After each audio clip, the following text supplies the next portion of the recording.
Στρατηγικά τοποθυμένα μεταξύ Ανατολή και Δύση, βόρεια και νότια της Γαλάζιας Μεσογείου, βρίσκεται η ομάδα μικρών νησιών Μάλτα, Γκόζο και Κομίνο. Εδώ και πολλά χρόνια η Μάλτα ήταν ναυτική βάση όπου ναύτες μπορούσαν να βρούνε νερό, μέλι και ένα ήπιο κλίμα. Επίσης, έβλεπαν τη Μάλτα ως κάποιο είδος θεϊκής υποχώρησης όπου έχτισαν τις πρώτες δομές που τα αποκαλούμε σήμερα ναούς. Αυτοί οι νεολιθικοί άνθρωποι πρωτοήρθαν για να απολαύσουν όλα που αυτά τα νησιά είχαν να προσφέρουν.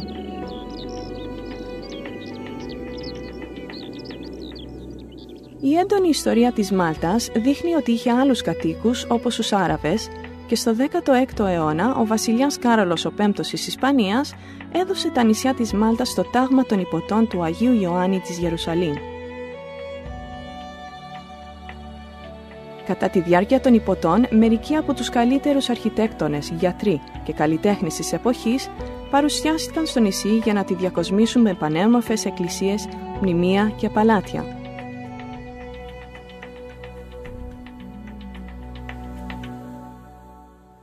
Όταν ο επισκέπτης ανακαλύπτει αυτά τα τρία νησιά, Μάλτα, Γκόζο και Κομίνο, μένει κατάπληκτος από την αυθονία πολιτιστικών περιοχών, γευστικών τροφίμων και κρασιών και το χαλαρό τρόπο ζωής.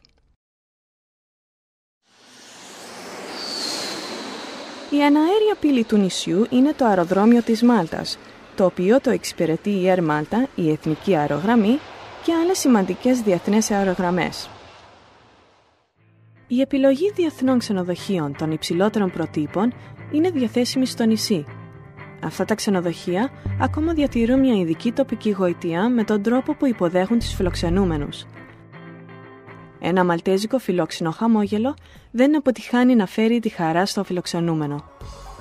Τα νησιά έχουν επίσης άριστες τεχνικές συνοδευτικές εγκαταστάσεις και έχουν επιλεχτεί ως ιδανικές θέσεις διασκέψεων για πολλά εταιρικά γεγονότα υψηλών επιπέδων.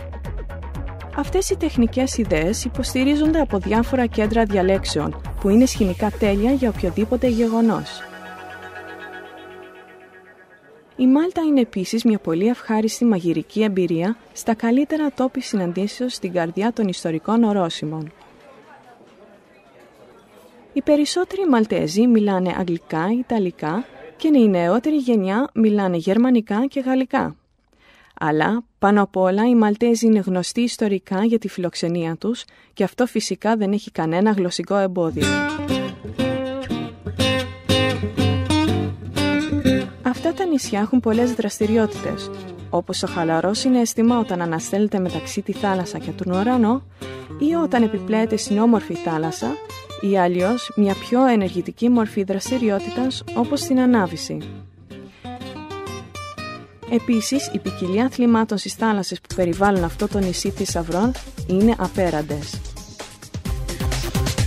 Αργότερα το βράδυ διασκεδάστε με την νυχτερινή ζωή του St. Julian's και κινηθείτε στα πολλά δισκοτέκ που βρίσκονται σε αυτή τη ψυχαγωγική περιοχή.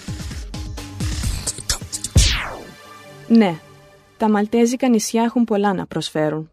Και φυσικά, μια επιχείρηση όπως το A&V von Brockdorf, μια ταξιδιωτική εταιρεία που ξεκίνησε το 1913, βασίζει τις ρίζες της στην άποψη και στη στερεά της φήμη, συγκεντρώνοντας τις λεπτομέρειες και τα κατάλληλα προγράμματα που ζητάνε οι πελάτες.